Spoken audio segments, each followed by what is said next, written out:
Hello and welcome everybody. We are here chatting with the one and only legendary Nick Holmes from Paradise Lost. Nick, welcome to the chat. Hello, good to be here. How are you doing? Quite all right. And we love to start things off on a very intense note. So the very first question, I'm going to jump right into it. What TV show have you been binging on lately?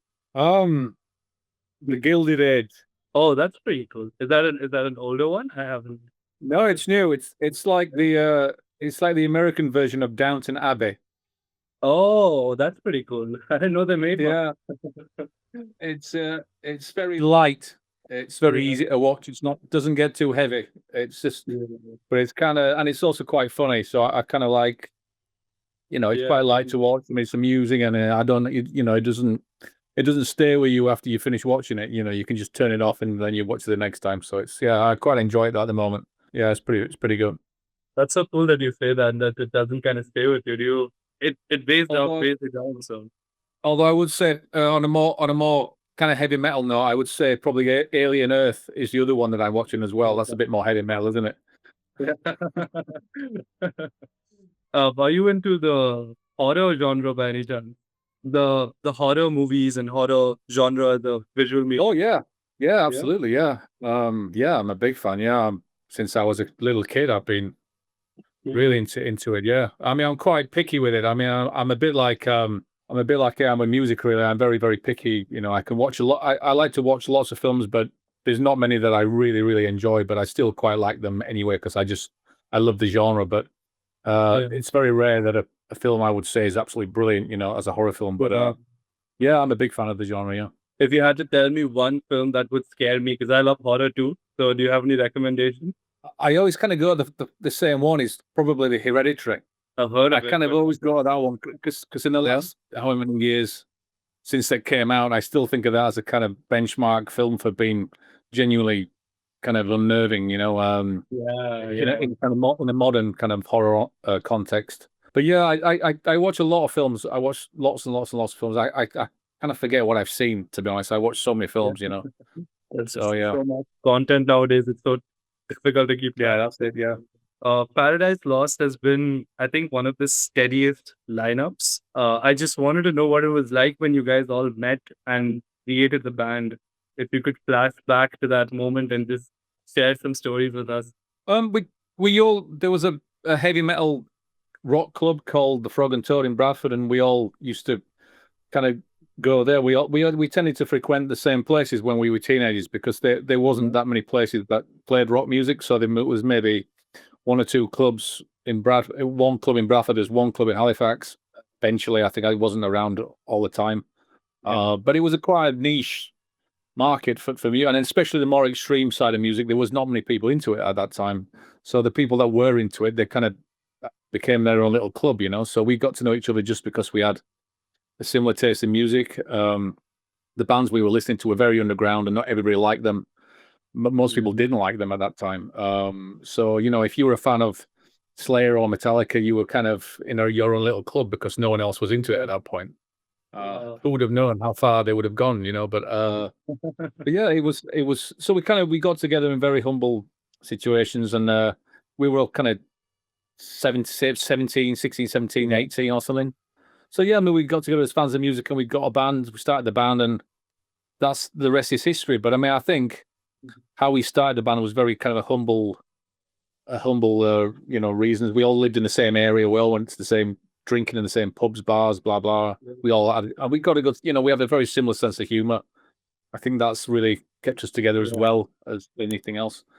And yeah, I mean, I don't know. Beyond that, I don't know. I mean, it's I guess if you start a band and then you apply for someone to join it from different areas of the world or different, and then you don't really know the person until you spend a lot of time with them. But we kind of got to know each other before we even started the band, so it was kind of perhaps the best reasons to we got the ground working maybe. But yeah, I mean, still, we still argue, we still disagree with the same as anything, yeah, but I guess we've kind of been around all these years. It's kind of, I don't know where the time's gone. I honestly don't. It's crazy. It's weird. Yeah, I mean, I just remember we were really, really passionate about it. I mean, we were just such massive fans of music back then. That's all we thought about. You know, the minute I woke up to the minute I went to sleep, that's all I thought about was metal and death metal, and you know, that's all I cared about back then. You know, and I guess, you know, the other guys were the same, and you know, with that amount of passion between us, we kind of managed to keep it going. I mean, yeah, it's like I said. I mean, I remember the decade of the band seemed like a long time, and then since the decade, the next 27 years or whatever is just kind of go like that, you know. Yeah, Time flies when you're having fun, I suppose. yeah. That's what they say. Yeah. So you guys have your latest album lined up for us, Ascension. We've been seeing some snippets on Instagram.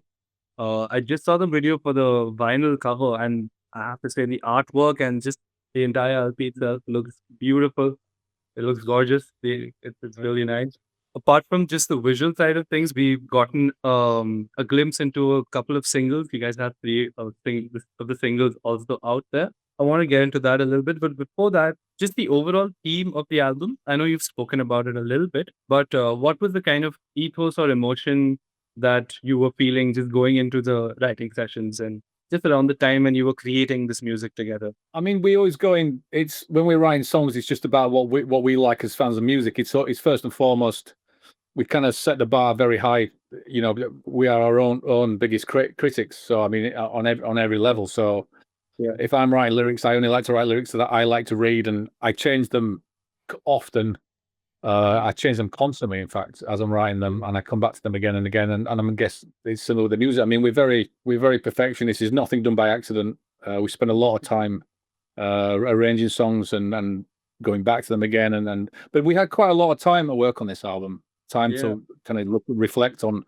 And there's a lot of the songs are written with big gaps in between. Obviously, we had the pandemic for 2 years, but we started writing, I think, prior to that, and then we picked it up after that again, and then we changed. We realized we didn't like what we'd written, so we changed again, and then started again. But it's always, I mean, after all these years, it's always hard to get the ball rolling. It's very you always, when you start with a blank canvas, it's very, and we never really look back at what we've done in the past. Once we start writing, then we might look at what we did. But when at the beginning, it's nice to have a blank canvas and just forget about anything else we did, and then maybe look back later. But yeah, it's always hard to get the ball rolling. But once it starts, it's you know, it's definitely you get there eventually, which we have done, I guess. So Yeah, absolutely. So this was a long gap. I think this was probably the longest kind of break between. Yeah, it was for you guys. It was about 5 years because we had, I mean, it's usually kind of around 3 years between each album because you write, record, and then you tour it for 18 months or perhaps longer, depending on, you know, how, if you go to America, you spend more time in America, which we haven't done that for a while. But yeah, and then, so obviously, and then there was 2 years. But I mean, in the 2 years, we did like a side kind of project, Greg and myself, with the Host project, yeah. And yeah, so and then we re-recorded the Icon album as well, which was Sat around doing nothing in between there, but yeah. That would have been quite a trip. Just relearning your old material. It's always like Yeah, I think it was quite productive to do that. I mean, it kind of helped us write this album, I think, as well, because it kind of reminded us of how we wrote songs when we were in our 20s and when we were a lot younger. And how we changed over the years. So we kind of went back to that kind of similar vibe, I think, on some of the tracks on this. So it kind of helped shape a lot of the songs on this album as well, I think. So it was real beneficial to re-record the Icon album, I think, as well, you know, in the regard to the new album. That's so cool. That's kind of giving it the context for Ascension. Yeah, definitely. Yeah, I mean, it was interesting to visit. I mean, that the Icon album was it was a very long time ago, and we didn't even, there was no internet, there was no file sharing, there was no. It was all kind of just us kind of sat around trying out riffs and etc. So it was very kind of a very organic way of writing. But yeah, it's definitely, everything you do has some kind of perhaps subconscious impact on you going forward musically, So it's but in this case, I think it was quite a positive thing, Stylistically, do we expect sort of maybe not a return to the roots, but just kind of a like a nod of the hat to the older sound of Paradise. I mean, every album we do, every album we do, as it's always a return to the roots. So somebody always says that it's a return to the roots, pretty much since the last 15 years, I think. I mean, the roots would be, like the first album and the first demos, but I mean, that's kind of quite kind of primitive death metal, I think. Yeah. I mean, like I said, I think on this album you can hear elements of the Shades of God album, you can hear elements of the Icon album, but I mean, it's never going to be a case of trying to just recreate that, because we've done so much since that. So it's just a case of, like you said, tipping the hat maybe here and there. But like I said, it's all kind of good for food for thought. I really like this one line in Tyrant's Serenade. The slow pain as the liar celebrates. So feel free to tell us about the kind of story that you had inside your mind when. Well, I mean, with that kind of- song, with that song, it's about when without getting too kind of downbeat. When if you lose someone, as the seasons change, you kind of remember them in that season. And I don't know about anybody else, but when in different seasons, I remember lost loved ones more. When the seasons change, I kind of remember them at that time of the year or whatever it may be. So I guess Christmas is a good one, I guess. Yeah. But I mean, it's just about how you remember them in a fond way, but then you're kind of taken back to the pain when they actually died and the hurt that you felt. So that the tyrant is the pain, and the celebration is that he celebrates your pain. So it's kind of like a outside force. So yeah, so that's a kind of basic gist of it. But I mean, it's not a story; it's a song. So it's can only express so much in 4 minutes or whatever it is. Yeah, no, absolutely. And that's, I mean, we're restricted because we're having a conversation about it. Music in its best way is to be felt, and in that sense, it can say way more than what any kind of story could ever. Yeah. That's the reason why people feel things they do with music. But yeah, but I mean, I mean, for me, I like, if it feels melancholic, it's kind of on the right path. I mean, I don't necessarily want to feel miserable, but I don't mind a little bit of melancholia with a little bit of a twinkle of hope sowing. Yeah. That's fine.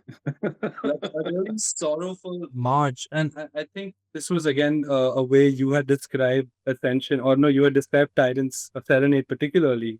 And I felt that it's a reflective stroll. There is a little bit of sorrow in there. There's that flavor somewhere, but sometimes you just kind of need to feel that sorrow. I don't necessarily feel it as a, quote unquote negative emotion, so to speak. Yeah, I mean, we've always been fans of, when I say darker music, I mean, anything that's very melancholic, or even anything that's kind of sad, but it's nostalgic as well. I mean, we've got a lot of nostalgia because we're kind of heading the wrong way in life now. We've got plenty to look back at.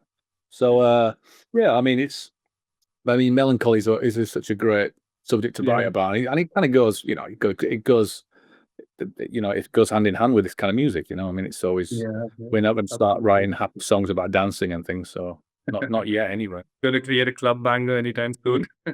No, unlikely. What was the most challenging part about creating Ascension? I just think, like I said before, I think it's when you start writing, it's really difficult. I mean, you kind of don't know what's going on for the first few songs. It's very, it's a bit of a grey area. But then when you have maybe 3 or 4 songs, you start to get a gist of the writing process. So I always think of it as a snowball rolling down a mountainside, collecting snow, and get bigger and bigger to the bottom. I always think of that 'cause, it kind of reminds me of that. But yeah, I mean, I mean, obviously after so many albums as well, you don't want to repeat yourself. But I mean, whatever we do, it does sound like Paradise Lost. I mean, I do think we have a sound. Mainly Greg's guitar really is the kind of the sound of the band. I think his lead guitar playing. So yeah, but I think just starting writing it is always a bit of a bit kind of daunting. I think, and like I said, and that's based on just the amount of time we've been around and the amount of albums we've written. It's very interesting that you guys go through. Like, you ever feel that you have a demo of a song, and then by the time you get to the album version, is it like, wow, that sounds like a completely different song? Does that ever happen with you guys? That's the thing. But I mean, our demos are not particularly dissimilar to the album version, because we take the demos really to the we take them as far as we pretty much can get them. So by the time we get in the studio, they're exactly the arrangements won't change by the time. Not now. They used to change back in the day, I think. But now, obviously, we're file sharing and being able to really home in on, we can really can be meticulous with the demo stages. So the only, I mean, some lyrics might change. Some lyrics did change, but that's because as I sang them, I thought, I don't like this as much, so I changed certain words, but not many words, but a couple of words. Yeah. But yeah, musically, no, it's and the sounds. Greg's pretty much knows what he wants by the time he even gets in and he records on his own studio anyway, so it's Right. it's all done. But yeah, it's the recording process is a lot different now, and it's a lot more efficient than. But I mean, back in the day, sometimes you had happy surprises when you recorded things, and you realize, wow, this sounds well better than I thought. But these days, that doesn't really happen. The last few albums, the last kind of 5 albums, definitely didn't really work like that. It was already kind of in the bag before we got to the studio. A lot of artists, and the process itself has changed to the point where it allows for a lot of overthinking. Going into a studio session, already knowing your parts and kind of mentally knowing where the song is at, and you guys are all on the same page. That must make the process a lot kind of easier, albeit without the happy accidents, but must still be. Yeah, I mean, when I did the demos, there was no lyrics on the demos, so they were just bullshit lyrics, whatever. But then I wrote them all after the demo process, so that was kind of because when you hear actual lyrics for the first time, they sound alien on the song because everyone starts to get like demo fever, where they just want to hear it sound exactly like the demo, which is real. Demo fever can be a nightmare. I heard Paul Stanley talking about this once, and he's totally right. You kind of get hard coded with the demo, but. I wrote the lyrics right at the end of the demoing stage, which I don't usually do that. I usually write them in between, but I thought I try to write everything at the end, which I think the lyrics are a lot better for that, but it was a lot harder. I found it really hard. So it was kind of a real head scratching. Sometimes it was like, but I think they're better for it actually. But so when you put the real lyrics on, everyone's like, this sounds weird because they're real lyrics, and I'm usually saying bullshit stuff. So then I have to kind of convince myself it's right, and they flow right. I mean, I like to have the words that sound right on the right parts of the riffs and the right time changes, and I don't like if the word sounds wrong, even if it makes more grammatical sense, I would rather change it because it's got the lyrics are kind of part of the song, and they're not. You don't take them off the song; they're part of the song, So, I will change something to make it work better in context with the song if needs be, So. All right, so we're gonna have a fun little segment. This is just our way of getting to know everybody else in the band. So, in the band, who is the most organized? I would say I'm pretty organized, but I would say Aaron's very organized. Oh, yeah. Right. Who is the most laid back? Steve. Who is the biggest party animal? These days, nobody, but probably me. Used to me, not now. Who's always finding new music? Probably Greg. Who is the best dancer? Oh, me, obviously. You got all the moves. I've never seen anyone else dance. I've never seen anyone dance in the past. But I'm always messing around, and so they probably But I mean, no, I can't dance. Of course, I can't dance. But I'll say me because I've never seen anybody else. Yeah. Who's the most optimistic? I would say me right now. Actually, no. Actually, Aaron is very optimistic. Yeah, Aaron is very optimistic. Looks like it's all smiles. Change it to Aaron. Let's go with Aaron for that. Aaron it is. Who's the best communicator? Jeff, our drummer. He's great at that sort. He's great at talking to people. And the last one, who is the wisest? I don't know. That's a tough one. I mean, we're all we all think we know everything about everything. So it's kind of, we all think we're going to rule a pub quiz, It depends what it's about. I mean, that's a tough one.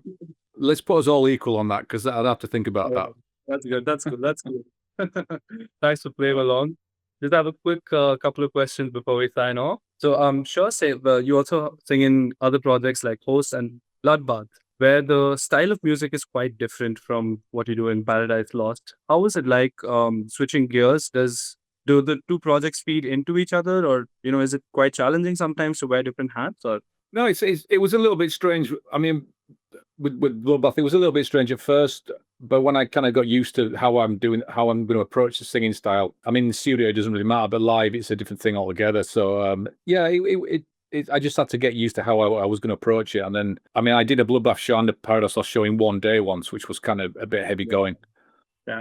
But it's just a case of, I just got to like look after my voice and don't stay up partying, that kind of thing. Just make sure I get some sleep. And no, I mean, I mean, I've done Bloodbath for 10 years now, so I can't believe even that's like a decade now. But yeah, it's just a case of just taking care of your voice, I think, and as you get older, you can get ill very quickly. So you just need to go to bed early. Like, it'll be very boring. So we saw you live couple of times. Like we saw you in, I think, Rockstead, and then we also saw you in Grass Pop recently. And okay, yeah, we definitely enjoyed it. But there was one thing which I saw common in both, which I heard similarly, was technical difficulties. So I just was curious to know, like, is it what are the difficulties you face when you play live? Especially when you face this, last 2 gigs. The biggest problem is you don't get to sound check, and often you're traveling from another concert, and if there's any delays in flights or anything, then you're kind of rushing to get there, and then you get less time to sort out the equipment, and you kind of, I mean, especially the Rockstad and the last sort of part of the festivals this year, we've had a lot of gigs very, very close together, and there's been a lot of flight problems and delays. And it's not just us; it's a lot of bands that have had it over the summer. So it's the biggest problem is you just don't get to sound check. So you just kind of have to just basically get there, pile on stage, and sometimes you have to work out the problems as you're playing, which sucks. But that's unfortunately that's the reality of not being able to sound check and sometimes not having enough time. But I mean, it's just a case of you just got to get on there and get on with it. And try and work it out. You go through it. But, make the best of it. Yeah, fair enough. Sure. All right. I think that towards the end, do you have any message for the fans, people watching, before we sign off? Just really hope you like the album. Check it out, and hope to see you on tour at some point in the next year. So yeah, hope you like the album. We'll be looking forward to seeing you as well. Yeah, looking forward to seeing you for sure. Yeah. All right. Thanks. Good to speak to you. Thank you. Thank you so much. Yeah. Thanks so much, Nick. Cheers, guys. All the best. Thank you. Bye-bye.